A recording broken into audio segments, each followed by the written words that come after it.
Hello, NGOs and viewers. Welcome to NGO Corner. My name is Dr. Joe. Today's topic is how to register your NGO. And I have good news for you. On this episode series, I plan to visit with Corporate Affairs Commission in Abuja to get first-hand updates about how to register your NGO in Nigeria. As the white man will say, let us go to CAC and hear it from the horse's mouth. So if you are yet to subscribe, please do subscribe. And remember to also click on the bell icon. This will help you be notified for the future episodes so you don't miss any. So today's topic, as I said, is how to register your NGO in Nigeria. Now, previous episodes have talked about 1, selecting the right name for your NGO. 2, what are the considerations when you want to select board of trustees or board of directors for your NGO. So those listening, we have covered how to select the name for your NGO.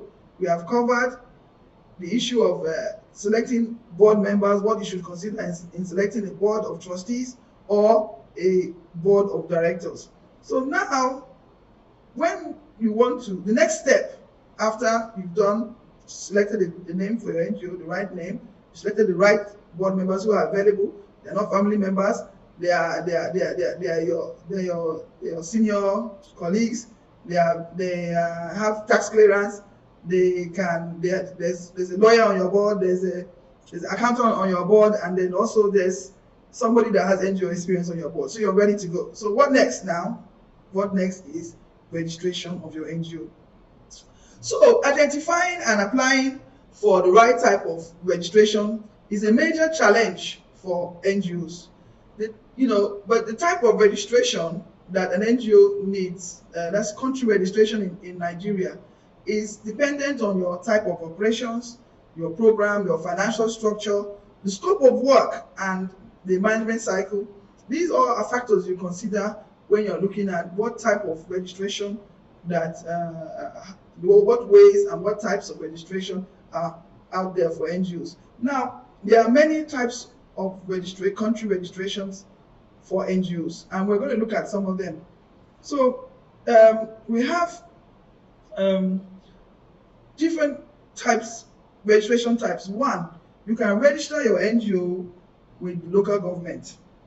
When the NGO that we founded started in 2004, we initially went to Ogazi-Egwuonwu local government area, and we registered with the social welfare unit as an NGO that time, because my husband and I at that time, we wanted to work in our own community in a town in Ogazi-Egwuonwu to help the widows. So we registered with the Ogazi-Egwuonwu local government area council in the social welfare unit as a social welfare entity. So this is how the registration looked. Can you see it? And that is fine for small operations in just one community within that local government. So another type of registration also is at the state level. You can register at the state level. A lot of NGOs register at the state level with state government agencies. And then also you can register at the federal level with Corporate Affairs Commission and also some other federal entities. So this is the types of registration. And not everybody has to register at the local government level. Not everybody has to register at the state level or at the federal level, but all of them are recognized. So this is the certificate for registering at the state level. This is the NGO we founded. This is how the registration looks. Can you see that? Then also we have registration at CAC. So this is what we have. So you can see the different types of registration. These are the registrations you can get in Nigeria. So now there's a myth out there, before when we started our NGO work, we always feel you have to hire a lawyer.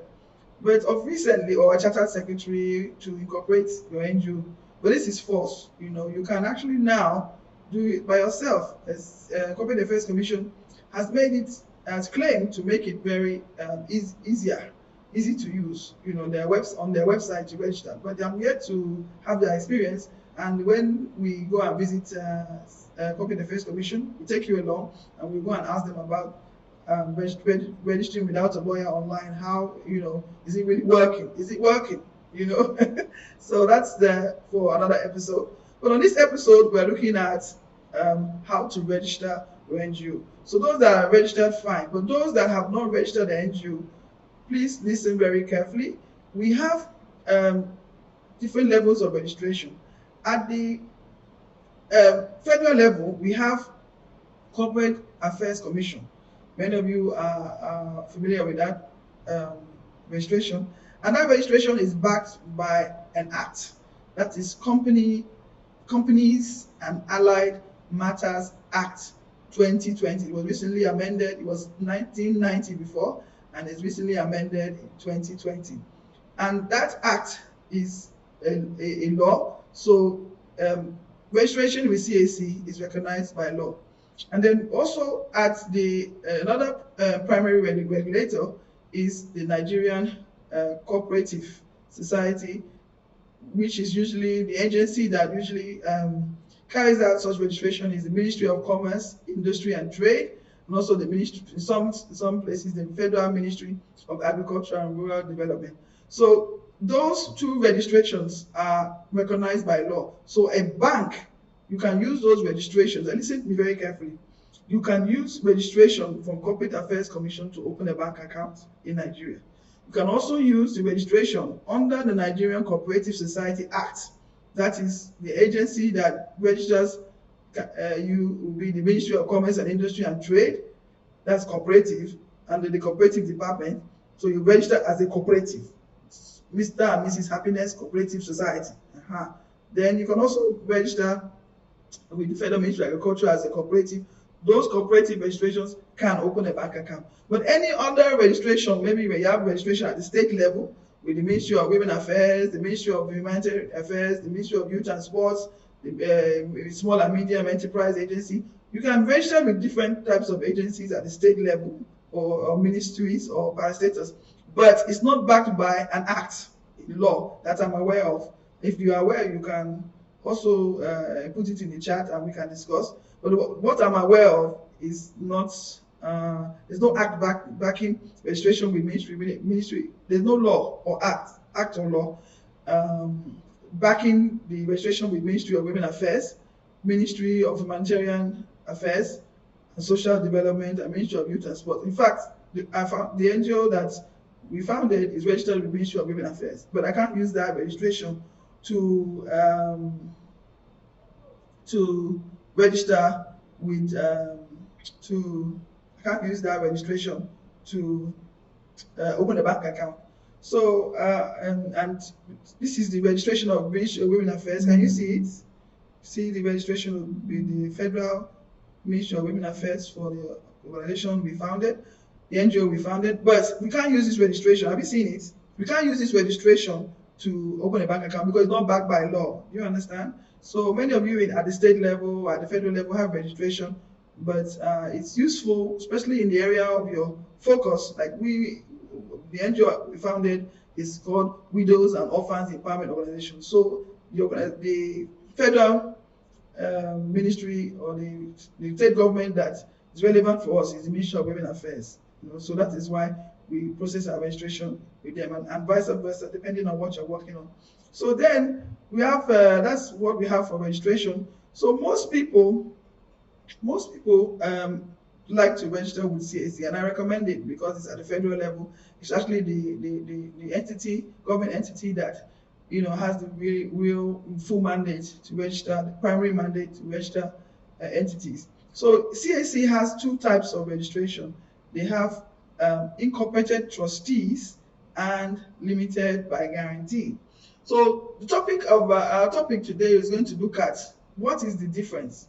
A lot of people are registering with as incorporated trustees, and they think, when you say you want to register NGO, they'll just bring out incorporated trustees form for you. It's after I've read my own the organization that we founded, Widows and Orphans Empowerment Organization, is registered as incorporated trustees. It's later I found out that for you to be an NGO, you can also register as limited by guarantee.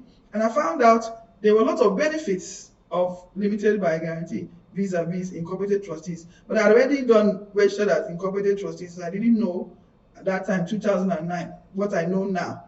So with what I know now and my experience, I would have preferred that, I have a right to my preference.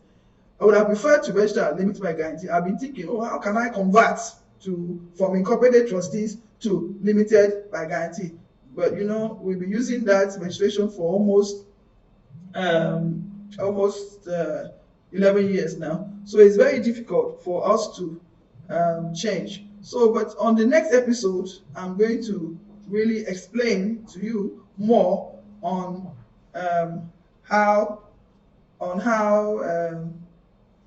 the difference between registering at Corporate Affairs Commission as limited by guarantee and incorporated, and the difference between that and incorporated, registering your NGO as incorporated trustee. Some people are saying, what is incorporated trustee? What is limited by guarantee? No problem. We're going to continue this episode and we're going to talk about it, and I'm going to explain, are you listening to me, why I prefer limited by guarantee over incorporated trustees. I'm going to give you a clear difference in the next episode. So stay tuned, and I said, if you have not subscribed, please subscribe. And then if you have not clicked the bell icon, please click so that it can notify you of the next episode that is coming out, where we're going to explain the difference between limited by guarantee and the incorporated trustee. Some people are like, have I made the mistake and registered the wrong? I'm registered with incorporated trustees. Have I made a mistake? Should I? No problem. Some people have not gone as far as doing the registration yet, so this is really for them. If you have already registered with incorporated trustees or limited, but no need to change. But this is just for your information, and for those that are yet to register and want to get the information correct and register correctly, and so that they can get full benefits. So now we've come to the end of this episode, and remember to subscribe and also to comment. I've been reading your comments and I'm ready to reply. This is NGO Corner. This is our corner for NGOs, for executive directors, for those that want to set up an NGO, for heads of organization. This is our corner where we got, it's like, come and join me, come and join me in my corner. So subscribe to join me in my corner, comment, like, and click the bell icon, and we look forward to the next episode, and I'm going to give you more information on ways to register for NGO in Nigeria. Bye bye.